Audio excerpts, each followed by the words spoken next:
All right, it's 9:41 Central Daylight Time on March 14th, 2021.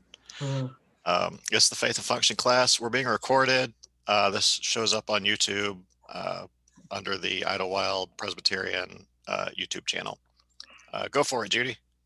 Oh, okay. Good morning, everybody. Before we open with prayer, let me inquire if there are any concerns or joys that anyone would like to share. Rick, how are your parents doing? Well, let me say there's some hope, and mostly with the changes in the CDC guidelines on visitation. Oh, okay. Well, great. Maybe Ave Maria will allow us to be together under those circumstances, because my mom is fully vaccinated and the rest of us will be before the end of the month. Well, that's wonderful. Well, great. I hope for that. Well, okay, let's bow our heads in prayer. Loving and redemptive God, as we witness signs of the return of spring this morning, the trees beginning to bud, birds singing, gentle nourishing rain, we turn in gratitude to you for the gifts of rebirth and renewal in our world and in the resurrection dawn that brought to us the glory of our Lord Jesus Christ, who makes everything new. We are especially grateful this morning for the opportunity to gather together and study so that we might learn from your word. We thank you for the instruction provided by our teacher, Steve McKenzie, and we ask for open and receptive minds that we may gain from all that he has to teach us. Also, dear Lord, we remember before you this morning those of our class and others who are precious to us, who require your comfort, healing, and care. Terry Bishop and his wife, Carol, Rick Baker and his parents, and others that we live silently to you. All these things we ask in the name and for the sake of our Redeemer, Jesus Christ. Amen. Well, this morning we are again privileged to have Dr. Steve McKenzie with us. Steve is professor of Hebrew Bible Old Testament at Rhodes College and is a widely recognized scholar in the field. This is Steve's third in a series with us on how to read the Bible, and his particular focus today is the letters. So I welcome to you, Steve, and take it away. All right, thank you. Here we go. And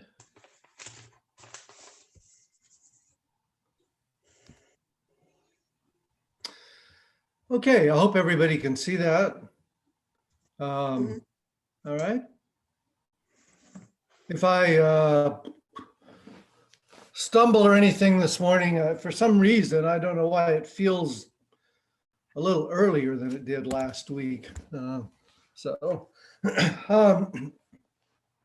right, we're continuing the discussion of different literary genres in the Bible. We talked about prophecy 2 weeks ago, and then we talked about wisdom last week.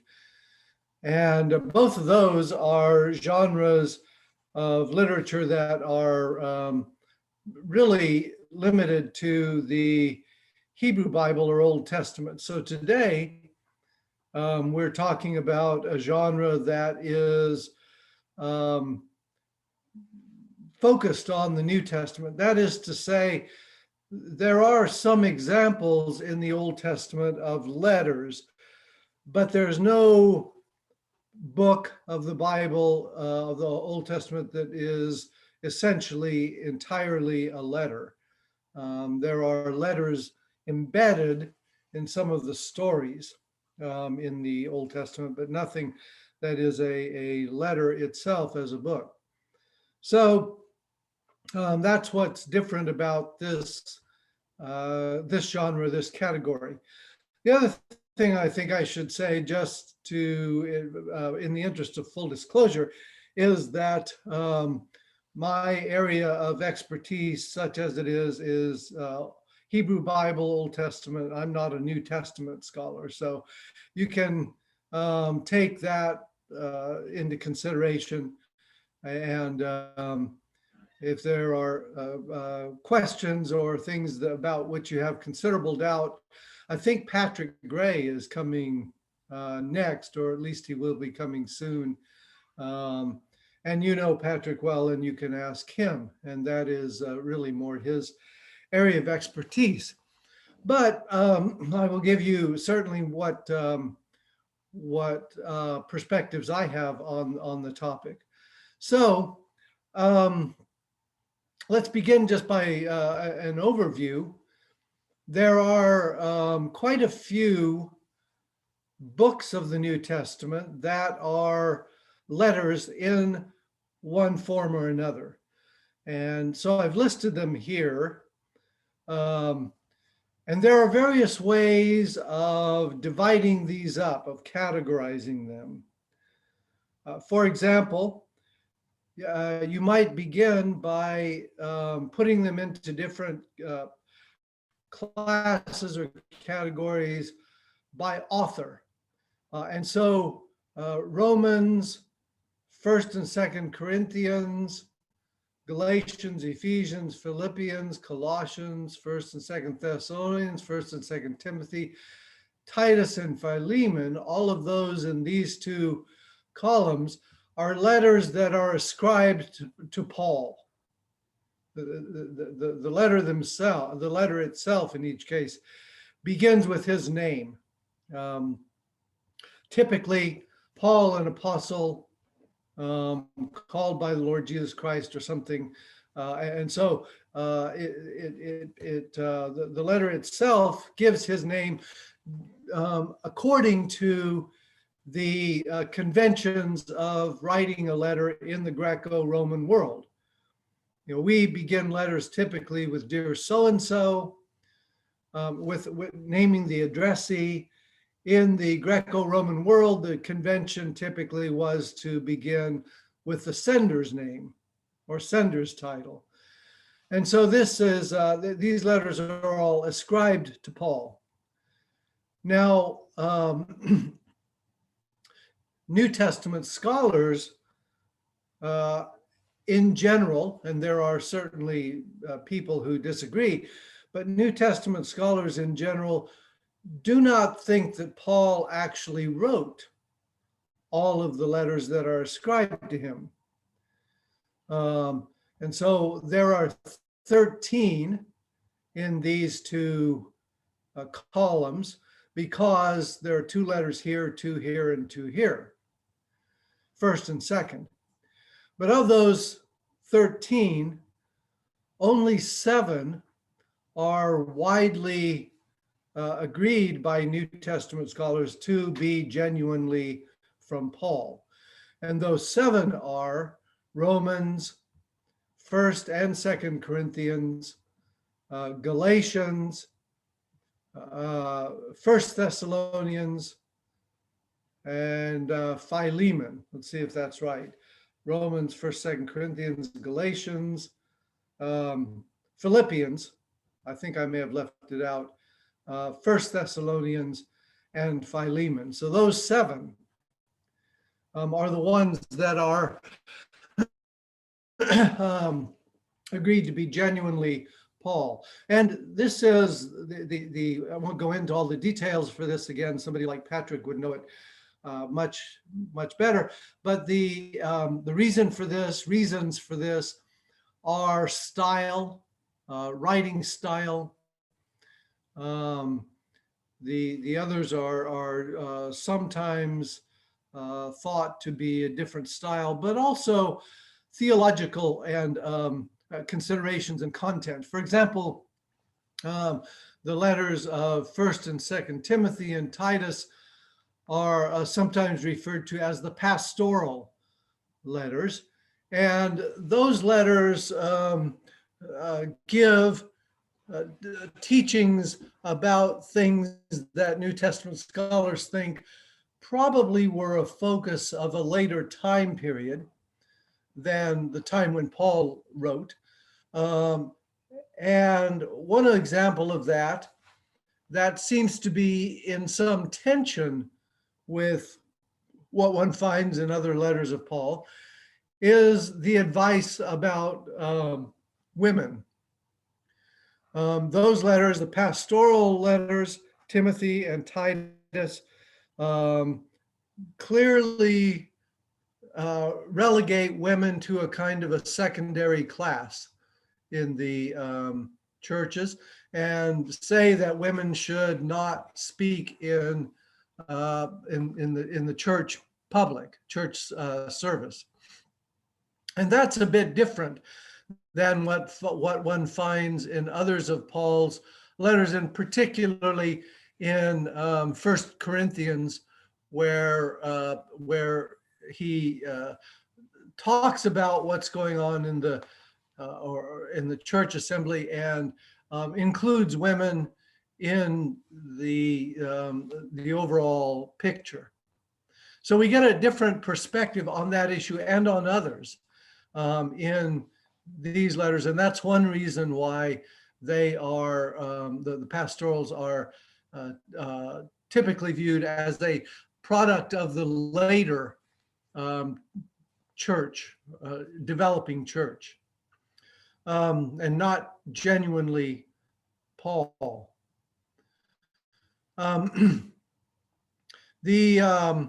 So that's a kind of a quick overview. You may be interested also in knowing that in the New Testament, the books that we have, so there are 3 or 4 categories. There's the Gospels, Matthew, Mark, and Luke, and John, and then there's Acts, and then letters, and then the last book after Jude is Revelation. So you can think of maybe 4 categories: Gospels, Acts, letters, and Revelation. And of all of those books, the letters of Paul, the genuine letters of Paul, are the earliest chronologically. So the letter of 1 Thessalonians or Galatians, one of those is probably the earliest book in the New Testament. And these would have been written in the 50s AD of the first century. And then the others over the next decade, maybe 2 decades, depending on when Paul dies, and we don't know that for sure.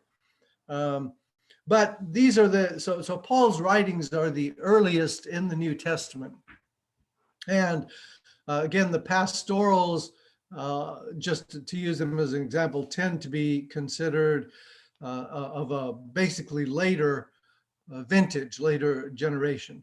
So author is one category. And then if you look at these letters here, James, Peter, James, 1st, 2nd Peter, 1st, 2nd, 3rd John, Jude, those letters have their names, are named after their authors. So the name of the book itself is the author. The one that's the outlier is Hebrews. There is no author named for Hebrews. Hebrews is, in a way, not really a letter. It's kind of a different kind of document, recast in the form of a letter, or semi-recast in the form of letter. So, and as I say, we don't know who wrote that book, but it's kind of in a distinct category. And that raises another kind of way of categorizing these or classifying these. And that is, instead of thinking about the author, you can categorize them by the addressee. To whom are the letters written? And as you see, for most, well, really all of the letters that are assigned to Paul, or attributed to Paul, according to the way the letters begin, these are all named after the addressee. Okay, Romans, Colossians, etc. Even the personal names, Timothy, Titus, Philemon. These are all the people to whom the letters are addressed. And what makes this kind of more interesting is there are there are kind of subcategories, different ways of sort of subdividing that. So, for example, almost all of these, I mean, well, to put it this way, you can begin by subcategorizing these in two ways. You can separate out the individuals.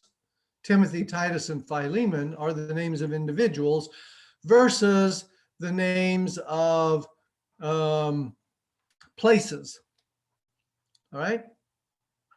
But then you can take the places side of it and subdivide that.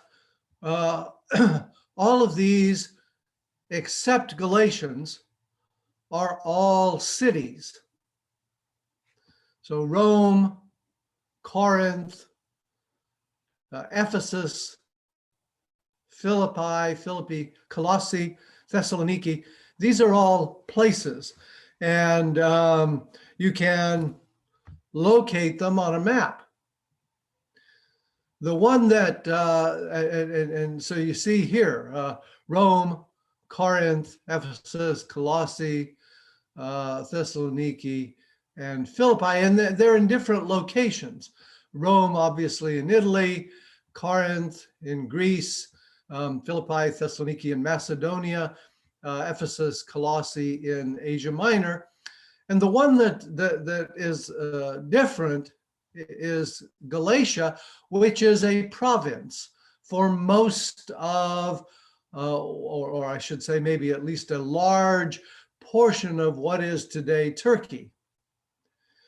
And that's an important consideration and worth reflecting on for just a moment, because it becomes obvious then that the letter to Galatians was meant in some way to circulate among different churches or different groups in this province of Galatia.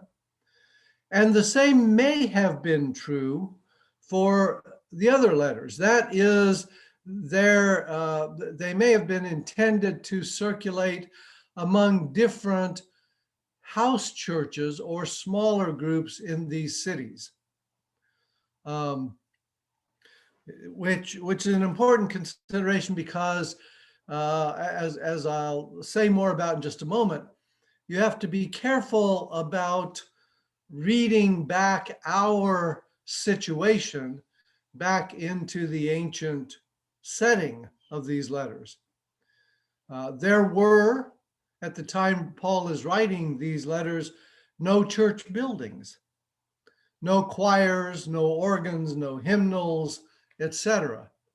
No, life centers or whatever the term may be. So these are small groups that meet in houses.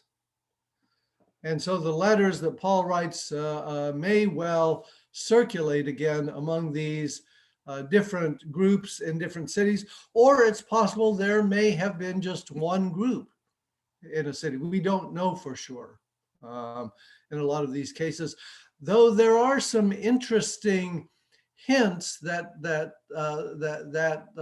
follow, that people sometimes pick up on to follow through with this, that might suggest that one of the ways that these different groups were organized is too strong, but one of the ways that they formed was by family units, and therefore perhaps even by ethnic groups. That there may have been, for example, in Rome, some churches, if we can use that term, some of these groups, these house churches, that were predominantly Jewish in their background, and others that may have been Gentile. And we know from Galatians as well as some of the other letters, that these ethnic tensions were something that was part of the early church in its development. They struggled with this issue, just as we struggle with race today. All right, going back to our list. So the others that are on the list that are not letters from Paul, that are named after the author, James, Peter, John, and Jude, it's difficult to determine who the addressee of these letters, or addressees, I should say, of these letters were. And in fact, they seem to be not directed to any particular specific group. They seem to be letters that are sort of what we might call general letters, or they're written less as a letter specifically to somebody, and more almost as pamphlets or general advice. And that's where the name Hebrews, in fact, even gets its name. Its intended audience seems to be Christians who had converted from Judaism. So people who were of Jewish ethnic origin, but who had changed or followed through in their religion, and were no longer Jewish, but were now what we might call Christian. But again, you have to be careful with those labels, because they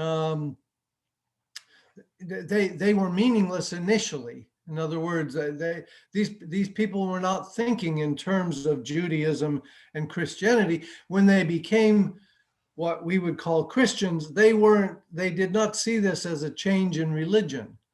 They saw this as following through with what they believed to be the ultimate objective of Judaism. So they were actually more like different groups within Judaism in their origins. All right. So different ways of looking at, different ways of categorizing these letters. What we're going to focus on in the rest of our time together is the letters of Paul, and one letter in particular. Just a little bit of background to this focus, and this the point that I want to make from this would not apply to all of these letters in equal measure. Would not apply to the more general letters like Hebrews or like James or Jude. But the letters that have had the most impact and the most influence in and continue to do so in Christianity over the centuries are Paul's letters. So those are the ones I want to focus on. And there's an important development in the consideration of these letters. In 1895, following through with the observations of a German New Testament scholar named Adolf Deissmann. And this may strike you as kind of a routine observation, but I hope the importance of it will become clear. Deissmann made the observation, first of all, he made a distinction between epistle and letter. He argued that epistle was a more formal kind of document.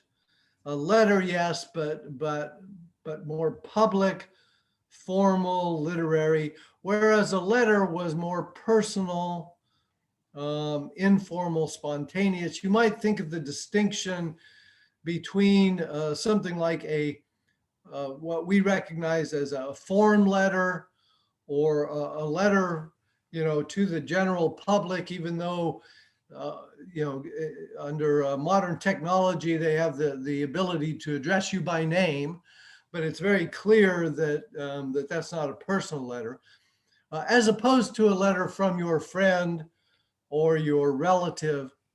So Deisman was making that kind of distinction.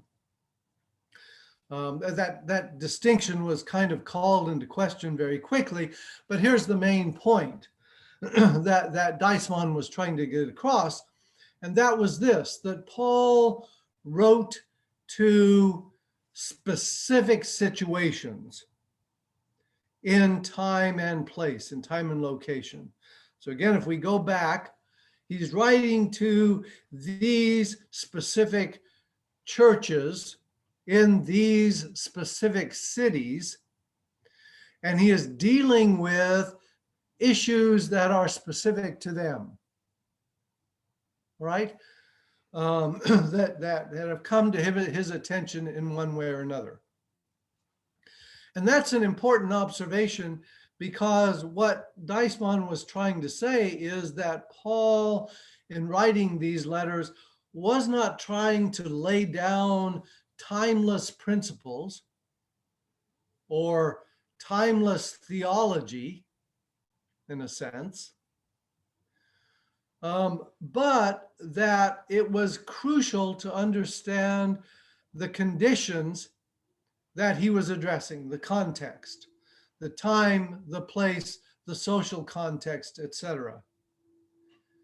And the reason why this is such an important consideration is because after Paul, in the centuries since, the tendency has been, or had been up until Deisman, and still probably continues to be this way today, the tendency has been, pardon me, to take Paul's letters as laying out general principles and to seek application there. Or to put it another way, it focuses on that question. So Paul wrote this. The question then becomes, how do we apply that to a modern situation?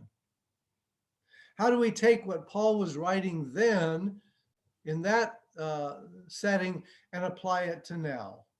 And that's a very, very difficult thing to do. All right. So in what we'll do now, I want to look at one specific letter, 1 Corinthians. And this is the letter that is probably the best example, because it's easy to pick out what the issues are that Paul is addressing. All right. So there are kind of two parts to this letter. I'm going to pull up the text in a moment, but just to give you an overview, there are kind of two parts. In the first 6 chapters or so, Paul addresses issues that he has heard about. And he refers to oral reports from a group of people whom he calls Chloe's people. Now, we don't know anything more about them than that, but maybe they were members of one of those house churches that may have belonged to a woman named Chloe, or maybe they were members of her family or friends and family, something like that. But somehow word from them has gotten to Paul. And so we'll choose some examples in those first 6 chapters and look at those. And then in the second part of the letter, Paul refers to matters about which you wrote. So no longer oral reports, but now he's addressing questions, issues, responding to a letter from them. Okay? Or maybe even more than one, but at least one letter from them. The problem is we don't have that earlier letter that Paul's responding to. All we have is his response. So we're looking at one half of the correspondence here. Okay, but there was a correspondence going back and forth, and we'll talk about some of these issues. All right, so just to go back, let's start by looking at the first 6 chapters. And so let me share the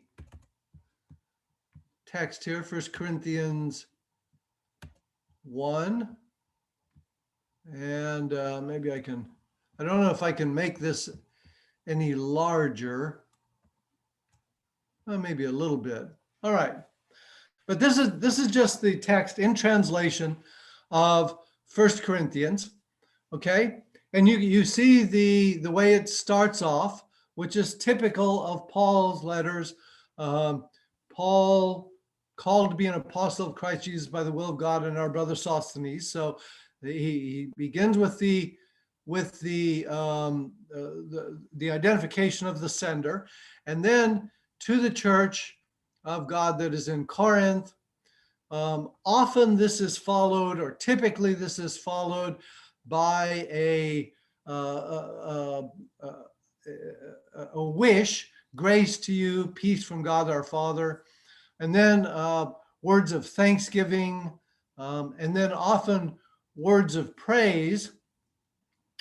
But in this case, Paul kind of cuts the greeting, that part about praising them or thanking God for them and so on. Often this is much more extensive in other letters of Paul's. And here instead, after a relatively short kind of introduction, he jumps into the topic. Okay, now I appeal to you, brothers and sisters, by the name of our Lord Jesus Christ, that all of you be in agreement, that there be no divisions among you. And then look at verse 11, for it has been reported to me by Chloe's people that there are quarrels among you. So this is a report that he's heard, that they're divided. There are divisions among them.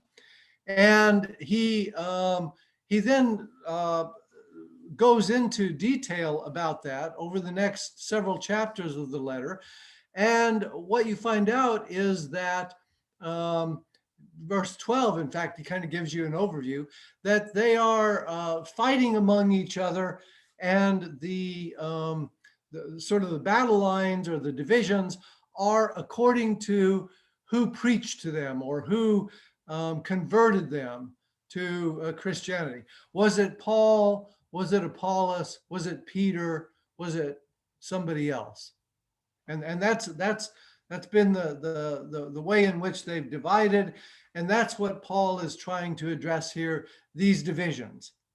Okay.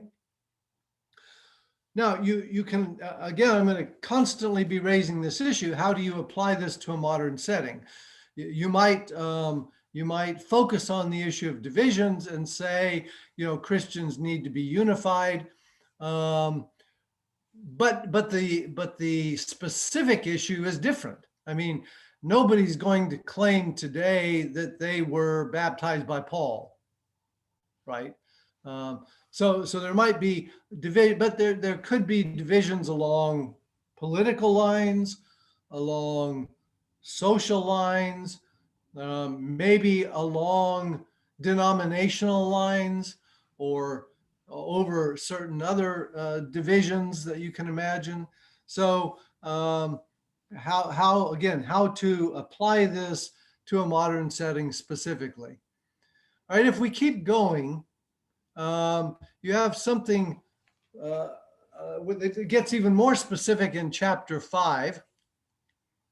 The first 4 chapters really are focused on that issue of divisions. So maybe that's a signal that this was kind of the main issue that Paul wanted to address. But then in chapter 5, he turns to a very specific problem, namely, he says there's a sexual immorality among you, namely a man living with his father's wife. So this is apparently a man who is with his stepmother. Now, we don't know the details. We don't know what lies behind this, but this is what Paul addresses here. This is what he condemns. And his advice basically is kick the guy out until he changes his ways and comes back in. So again, how do you apply that to a modern situation? Is that applicable to a modern situation? Do you invoke the idea of excommunication?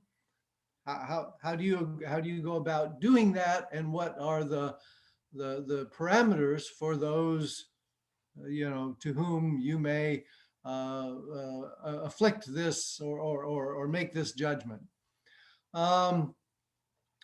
If you look at chapter 6, a very interesting one in terms of how to apply this to a modern situation. The problem here is lawsuits among early Christians or members of these different groups, these different churches, who all claim to be followers of Christ, but for whatever reason, and it's not entirely clear what the causes were, they're suing each other, and they're taking their lawsuits to secular courts. And Paul is very objects to this in strenuous terms and says you should solve these problems in not in a secular court, but in the church itself.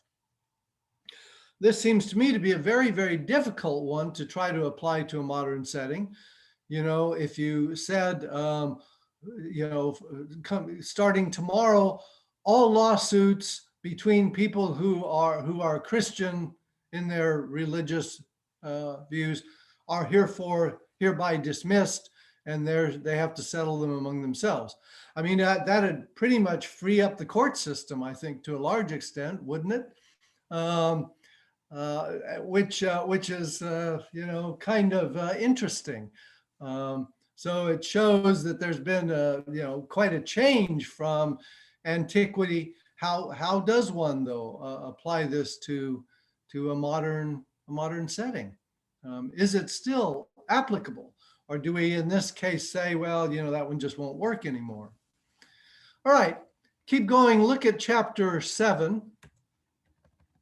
Pulling down the text a little bit, and now and here you see there is a change.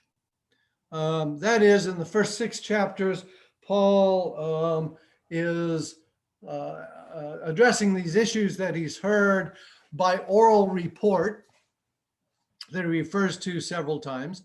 Now he says, now concerning the matters about which you wrote. So from here on out, these are issues that you might even think of as a kind of a checklist that he's going down and saying, okay, they wrote about this, you wrote about this, you wrote about this, and he's sort of addressing them one by one. No longer just by oral report, but now responding to things they've written. And I want to draw your attention. This is a little bit off topic, but on the other hand, it can be very pertinent. I want to draw your attention to what he says next. And the way this is translated, this is the New Revised Standard Version. And so let me just show you, now concerning the matters about which you wrote, quote, it is well for a man not to touch a woman. All right? So the first topic that he's going to be dealing with in this chapter is sexual relationships. And not just more than sexual relations, it's really the question in some ways of marriage. But before we delve into that in some way, I want to show you how this is otherwise. I'm just going to pull up one other version. Oh, that one won't work. Let me do another one. Sorry, I thought.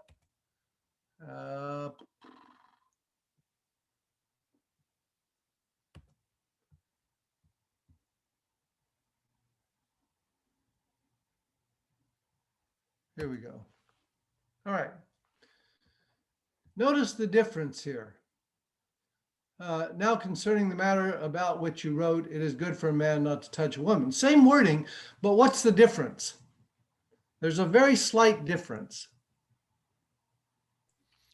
There are no quotation marks. No quotation marks. Exactly. In the first one, so this one, you see no quotation marks. If we go back to the New Revised Standard, where's my, here we go. We go back to the New Revised Standard, they put quotation marks. Well, all right. Which one is right? Well, who knows? The problem is Greek doesn't have quotation marks. So we don't know for sure if in saying this, if you follow the New Revised Standard, they're interpreting these words, it is well for a man not to touch a woman, as words that Paul is quoting back at them. They're suggesting that that these words were in the letter that he received and he is responding to them. If you go with the other version that we looked at a moment ago, the New American Standard, they're taking these words as Paul's response. Now that's a big difference. You see, that's a huge difference. Is this what they are saying to Paul and Paul is then responding? Or is this Paul's overall advice? So it can affect the way that you read this chapter. And it is very interesting advice because basically what Paul is trying to tell them here, his advice seems to be, don't change your status, your marital status.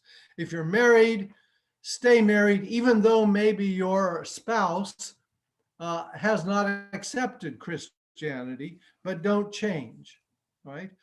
Or if you are unmarried, Paul is saying, don't get married, right? But he's saying that if you look down to verse 26, he says this all, quote, in view of the impending crisis. Now, he doesn't lay out exactly what that crisis is, but a good guess is that he thinks that Jesus is coming back and the world's going to end. And if that's the case, you see, then he's saying, you don't need to try and change your marital status because it's all going to be over soon. But here we are 2,000 years later, if you'd been holding out, not marrying, you're kind of out of luck at this point,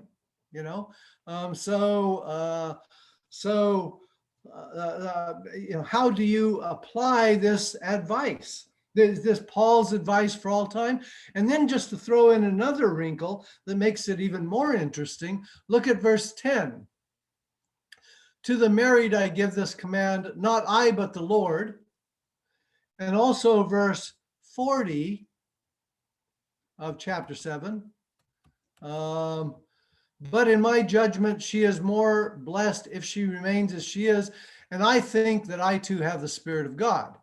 In other words, Paul seems to be saying here, okay, here's what I think, giving his personal opinion. And he seems also to be saying, here's my personal opinion, which I tend to think which I regard rather highly. But maybe it's not, he's not necessarily claiming that this is from God. So that makes it even more interesting. Are we looking here just at Paul's own opinion? How much weight do we put on it? How do we apply that to a modern situation, especially one where we don't necessarily really speak of the impending crisis, at least not in the same way? All right, let me go down and look at a few other of these items, and you can almost go chapter by chapter and pick them out. But for example, in chapter 8, now concerning food offered or sacrificed to idols. So that's the issue he's addressing here. And again, this seems to be something that they would have asked him about in their letter. Now, I don't know about you, but the last time I was in Kroger, it was real hard to find that meat sacrificed to idols section. It was just difficult. That this would seem to be, again, an issue in the first century that some Christians had qualms about, because typically at sacrifices is when you would eat meat, or the meat that was offered to a deity, to Jupiter, would then be available for purchase in the meat market. Things have changed. Not the case today. So how do we apply his advice here? Let's look down a little further, and let me bring in some things that maybe are a little closer to home in some ways. In chapter 11, Paul addresses a number of things, but one of the things that he addresses here, particularly in the first part of the chapter, is this issue of wearing some kind of head cover when you pray. And the best that New Testament scholars have been able to figure out from this is that he seems to be addressing a Roman custom in Roman culture, that men should, or a cultural, I should say, a cultural difference of culture between Jewish practice of men covering their heads and non-Jewish practice, maybe specifically in Corinth, of praying without your head covered, but women covering their heads. So it's a complex issue that involves custom, religion, gender, and perhaps other issues. So again, how does one apply this to a modern setting? Well, back in the 60s, you had some people pointing to this and saying, this is why men shouldn't have long hair, or this is why women should have long hair. And so trying to apply it in that way, but maybe it doesn't work so well. And then what makes it even more interesting is, again, if you look at verse 16, he says, if anyone is disposed to be contentious, we have no such custom. In other words, he seems to be saying there, well, this is our custom. If you want to argue about it, okay, but custom is custom.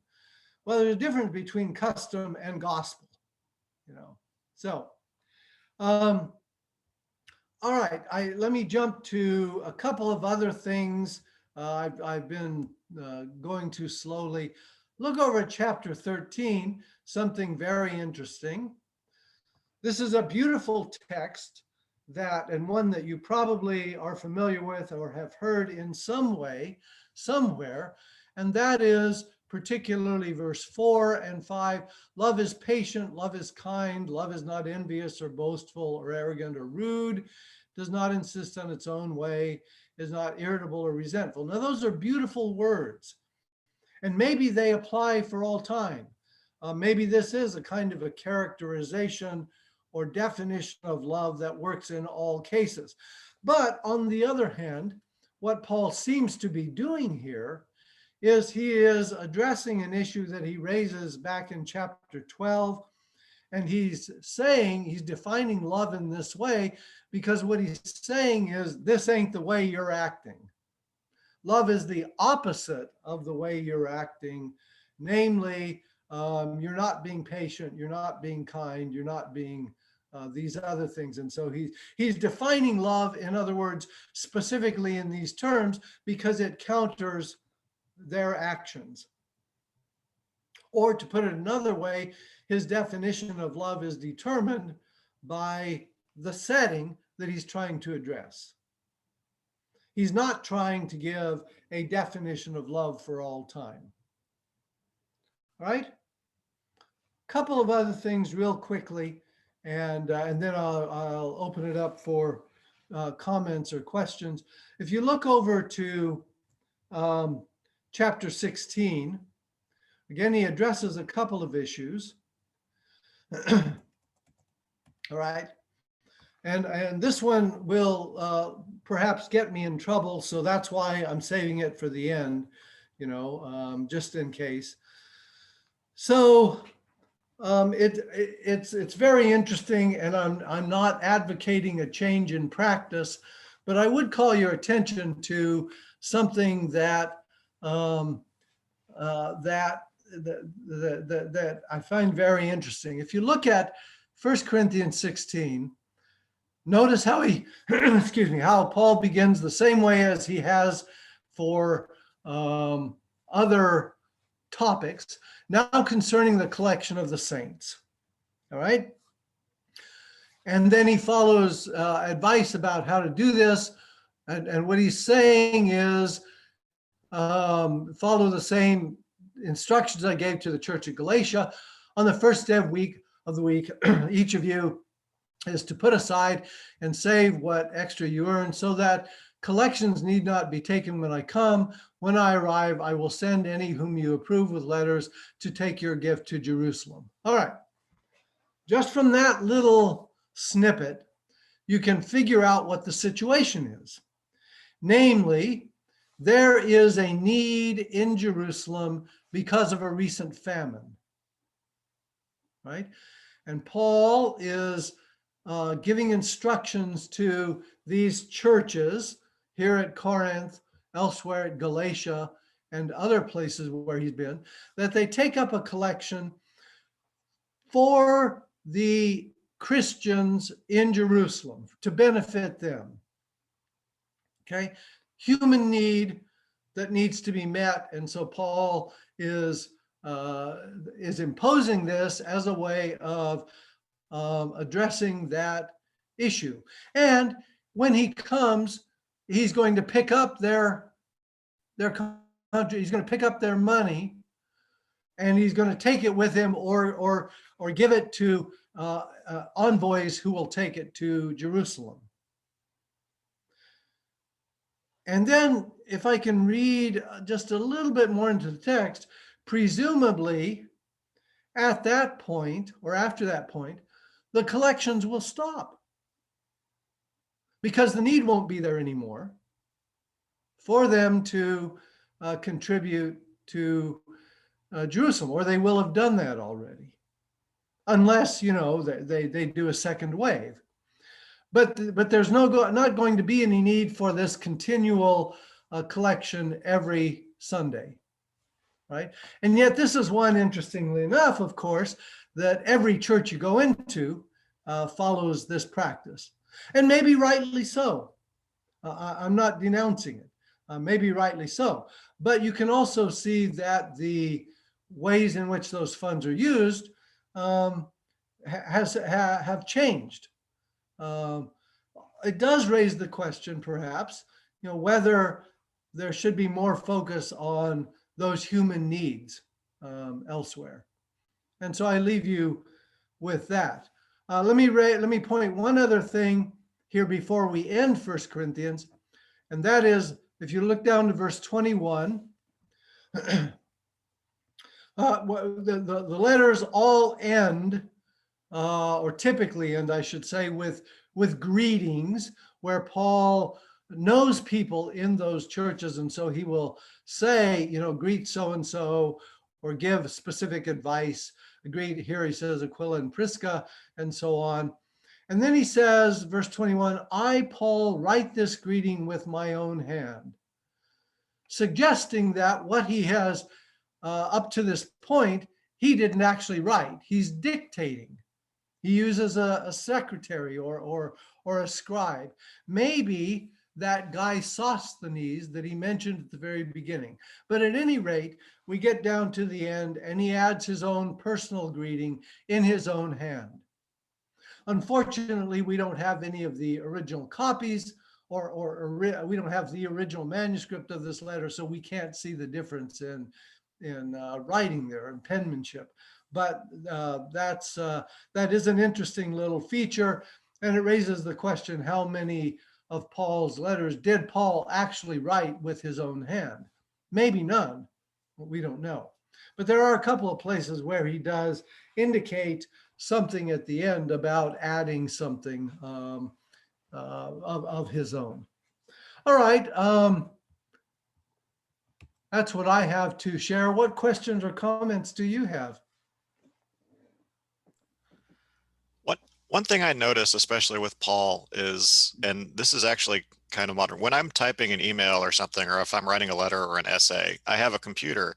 And so if I want to change something that I wrote down, I can go back up and change it. Or if I want to add something or move, and it all moves around. But if you're writing, or if you're typing on a typewriter, and say, hey, I only baptized these 2 people. If you only have the one paper, you're just going to have to add something after that. And it seems like we're getting Paul's first draft. And should I go back and edit it? Nope. This is the story. This is the letter that you get. That's a brilliant observation, Daniel. That's very nice.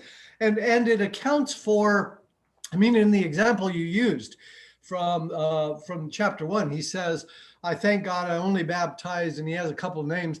And then he says, well, I also baptized, he's recognizing, he's remembering as he goes. It's sort of stream of consciousness. That also accounts for why Paul's letters can be so difficult, so challenging to read sometimes, is because it's exactly what you said. He can't go back, he can't make changes as you can with a computer. So what he does is he starts off on this tangent, and then he goes on another tangent, and eventually he might come back to the main point. But it is that kind of sometimes rambling prose that you get with Paul's letters. So sometimes he'll just sort of go on something for a while, then run out of gas, and then praise be to God. And then I'll just talk about something else. Absolutely, which is what makes 1 Corinthians in some ways easier to follow, is because he's got that document in front of him responding to them, and he can kind of treat it as a checklist and say, oh yeah, okay, now I got to respond to this. Yeah, very good, nice. Yes, Mina?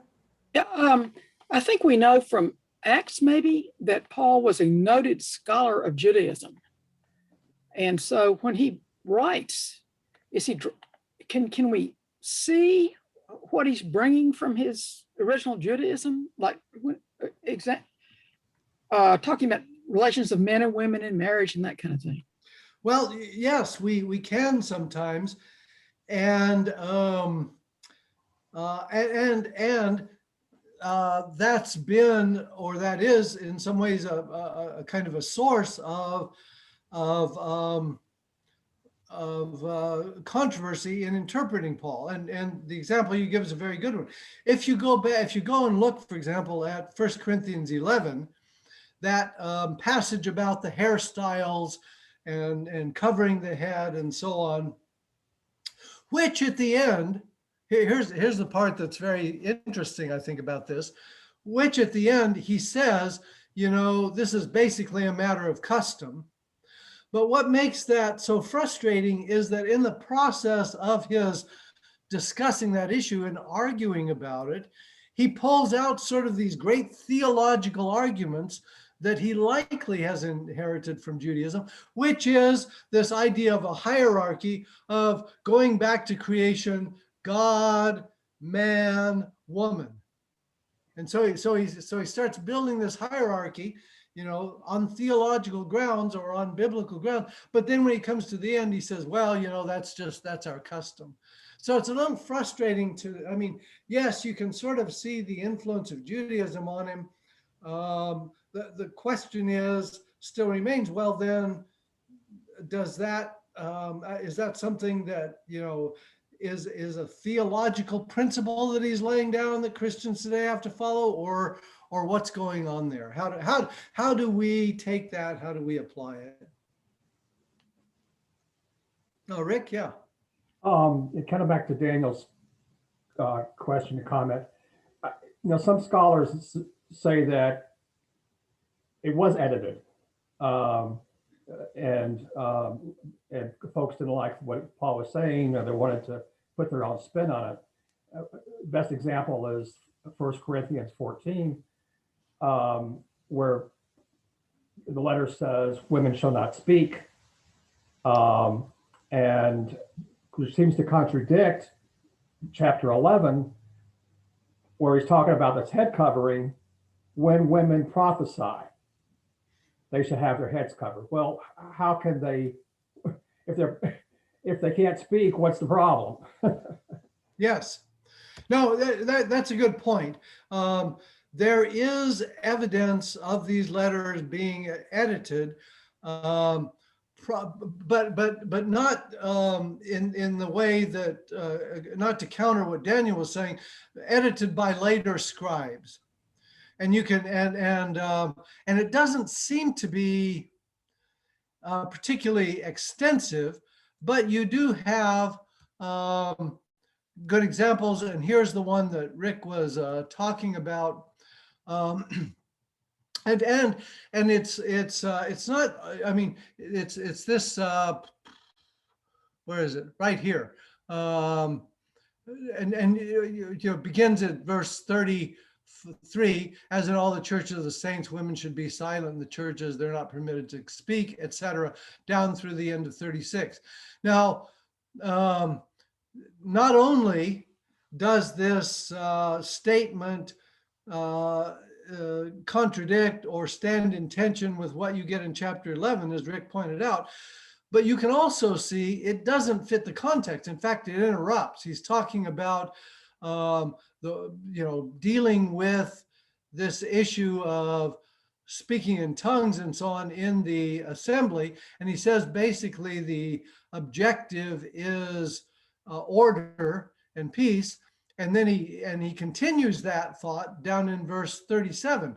But what you have in between is this interruption about women, and even in the New Revised Standard Version, you can see there they even put that in parentheses as a way of showing you it's kind of out of context, just for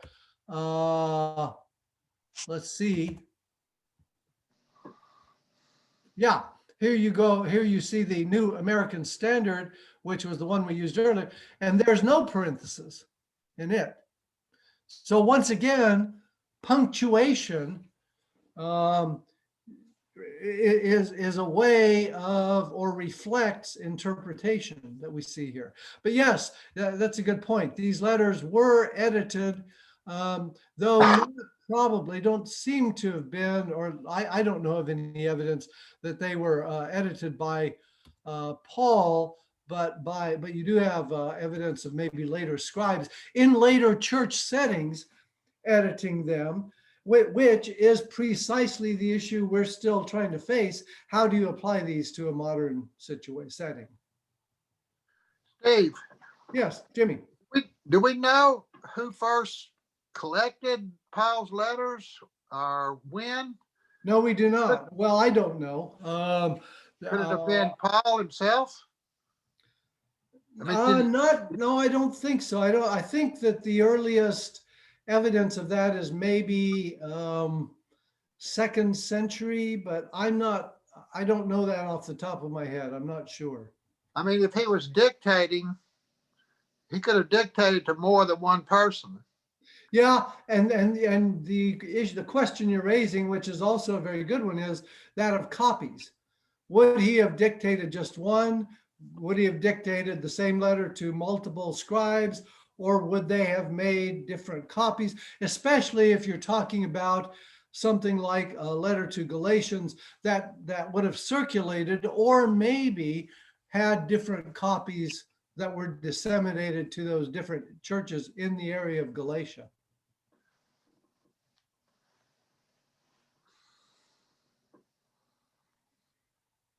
All right, well, thank you very much.